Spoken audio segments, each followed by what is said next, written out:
What's up everyone, the Game 2K2 here once again. We live in an era where original films are becoming more and more rare, and most of the original films are becoming less and less successful due to the growing ticket prices and a lack of advertisement that most of them get. So Hollywood has resorted to remaking old titles that they feel will be instant successes. Now I will give credit where credit is due because some of them have actually turned out pretty good, but there have been those remakes that are unbelievably terrible, and those are the ones I'll be looking at today. So today I'm doing my top 10 worst remakes and reimaginings. Now I know there are a lot of remakes in the world of film, but I'm going to stick from 2001 to 2011, because if I were to do this based on all the remakes and reimaginings in the world, this would be a much longer list. Before I get started, let me just give the usual warnings. If you don't agree with some of my decisions, please don't get angry. Now, let's get started. Number 10. Planet of the Apes. Considered the film that started this whole era, Planet of the Apes was one of those reimaginings that actually seemed like a great idea. No director seemed more fit to handle a movie like this than Tim Burton. In fact, everything seemed in place. An imaginative director, a great cast, a top-notch makeup crew, and a pretty big budget. Unfortunately, we got one of the most awkward movies ever made. The film from a production standpoint was awesome, with the greatest makeup work ever and solid performances. However, the story hit rock bottom.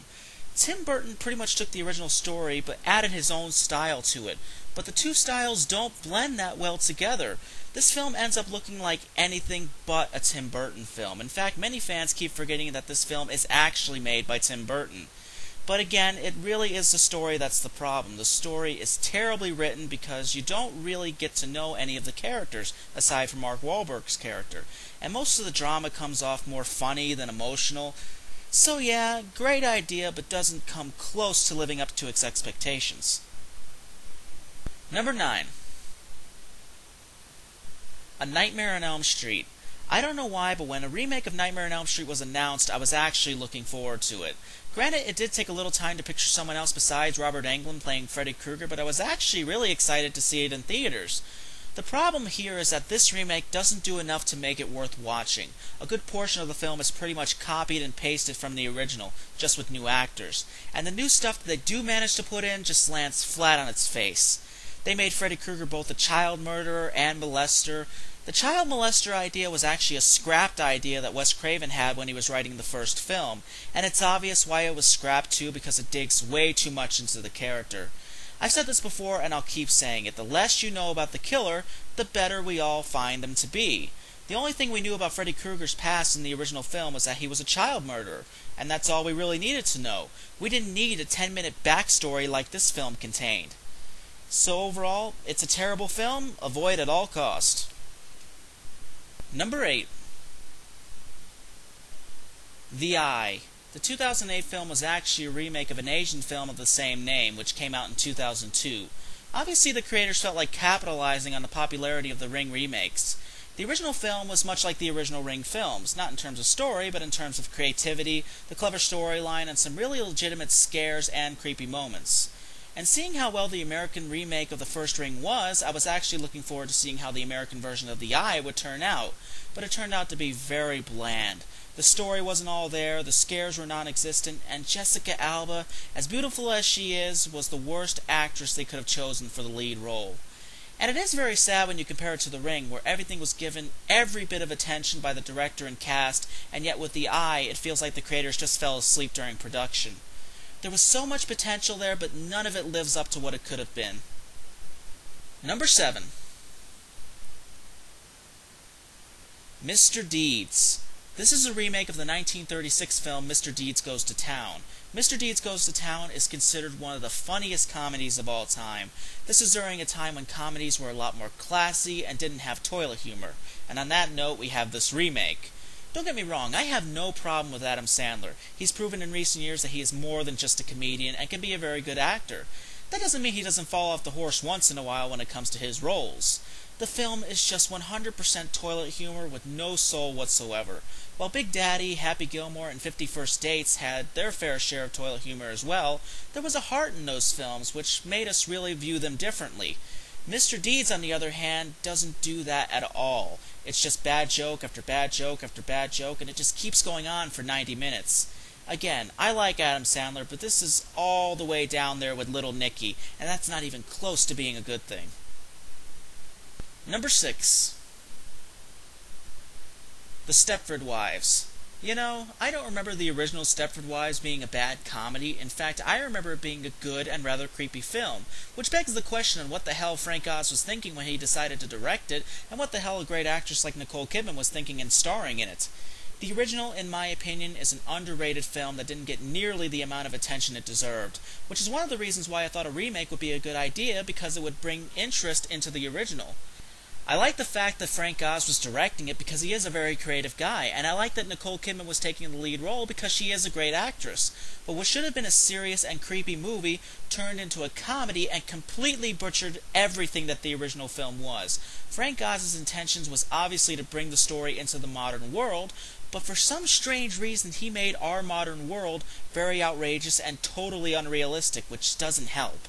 So overall, it's sad to see a good 70s film get remade into a crappy film in 2004. Number 5. Charlie and the Chocolate Factory. I'm going to try to be nice here because I know this film has its share of fans, but this is another one of Tim Burton's reimaginings, and I think it's fair to say that it's a bit off. I'm convinced that this is not the same Tim Burton we knew in the 80s and 90s. This has got to be his uncreative twin brother or something, because it's like comparing apples to oranges with his work from the 80s and 90s to his work in the 21st century. I think out of all the movies in the last decade, only 2 seem like legit Tim Burton movies, and that was Sweeney Todd and Corpse Bride. But let me get back to Charlie and the Chocolate Factory. The original film, which is titled Willy Wonka and the Chocolate Factory, is a classic and is a movie that holds up just as well today as it did in 1971. Tim Burton tried to go a little closer to the book in some respects while also giving his own twist on it, and again, like Planet of the Apes, that just doesn't blend well. Charlie and the Chocolate Factory has more of a creepy feel to it than anything else, especially when Johnny Depp comes into the picture. Granted, Gene Wilder was also creepy, but his portrayal still wasn't nearly as weird as Johnny Depp's portrayal. Also, the other characters are just really uninteresting, and sadly that includes the main character, Charlie. I don't feel the other kids' personalities are explored enough, and the comedy, while well intended, falls very flat too.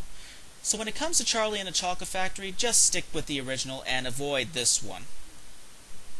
Number 4. Straw Dogs. This is actually a film that's only been in theaters for a few weeks. It's a remake of the 1971 film of the same name. The original is one of those movies that wasn't really recognized when it first came out, but slowly became more and more popular over time. I like the build-up for the movie, which is what initially got me interested, and I love how the film's poster is a nice recall to the original's poster. However, my main problem with this is that they change things that didn't need to be changed, and they don't change things that desperately needed to be changed. While I do like the original, I would be lying if I said it wasn't flawed. The original had a lot of issues because a lot of the violence seemed senseless and really overshadowed the story, which is my main problem with a lot of violence, period, because when you put too much in, you tend to lose sight of the story, and I was really hoping that they would fix that. But unfortunately, that doesn't happen. In fact, this movie's story seems to take more of a backseat to everything else, which is an even bigger flaw. So with Straw Dogs, it brings back the original flaws, but sadly creates more of them as well. Number 3.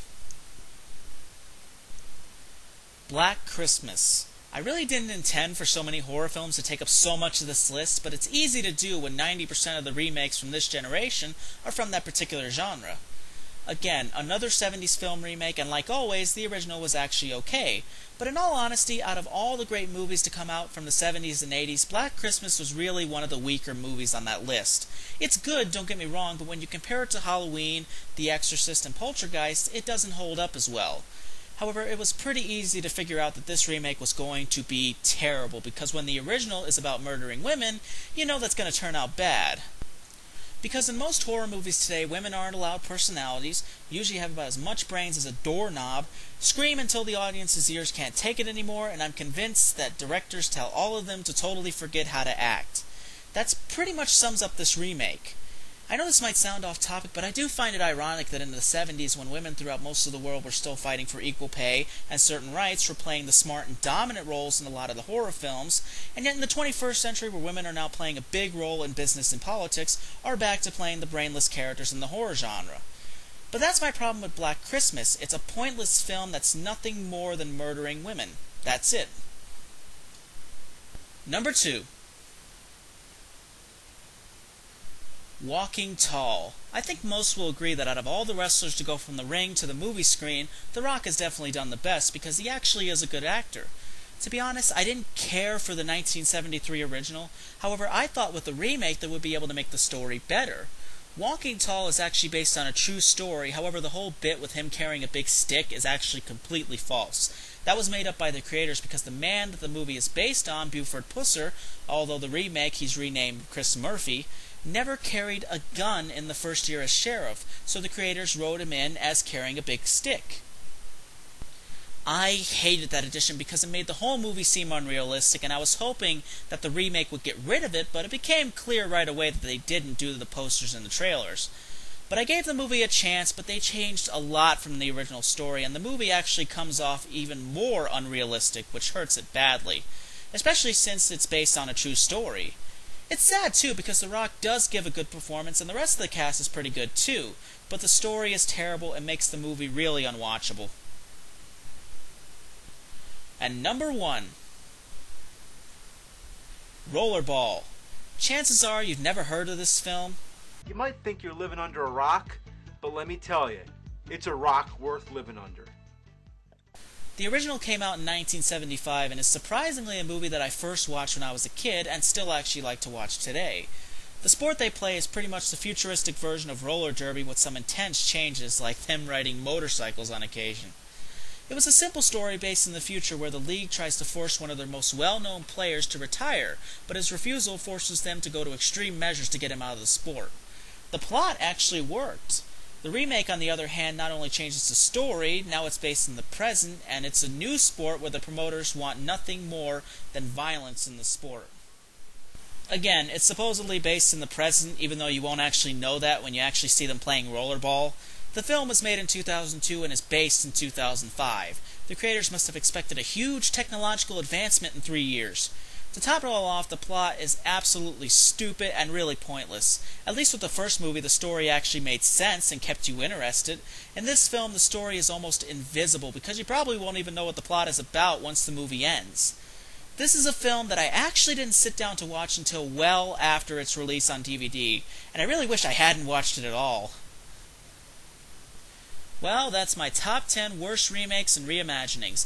This is an era that I really hope passes by soon, because it just doesn't seem as fun to go to theaters anymore. I know the ticket prices suck, but it's nice going to theaters and seeing movies that are completely new and original, and not just replicas of movies that we already own.